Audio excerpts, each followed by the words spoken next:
ಆಚಿ ಮಸಾಲ. ಎಂತ ಅಡಿಗೆಯ ರುಚಿಯಾಗೋ ರಹಸ್ಯವು 20 ರೂಪಾಯಿ. ರಾಜ್ಯದ ಸಾರಿಗೆ ಪ್ರಯಾಣಿಕರಿಗೆ ಮತ್ತೊಂದು ಶಾಕ್ ಎದುರಾಗುವ ಸಾಧ್ಯತೆ ದಟ್ಟವಾಗಿದೆ.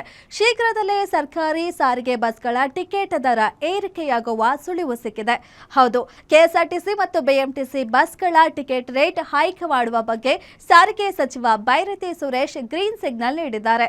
ದರ ನಿಯಂತ್ರಣ ಸಮಿತಿಯಿಂದಲೂ ಶೀಘ್ರದಲ್ಲೇ ಸರ್ಕಾರಕ್ಕೆ ವರದಿ ಸಲ್ಲಿಕೆಯಾಗಲಿದೆ.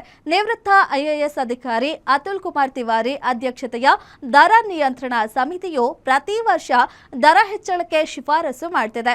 ಎಲೆಕ್ಟ್ರಿಕ್ ಬಸ್ಗಳ ಜೀವಿತಾವಧಿ ಹಾಗೂ ಅದರ ನಿರ್ವಹಣಾ ವೆಚ್ಚವನ್ನು ಆಧರಿಸಿ ಈ ಬಾರಿ ದರ ಏರಿಕೆ ಮಾಡಲು ನಿರ್ಧರಿಸಲಾಗಿದೆ ಎನ್ನಲಾಗುತ್ತಿದೆ.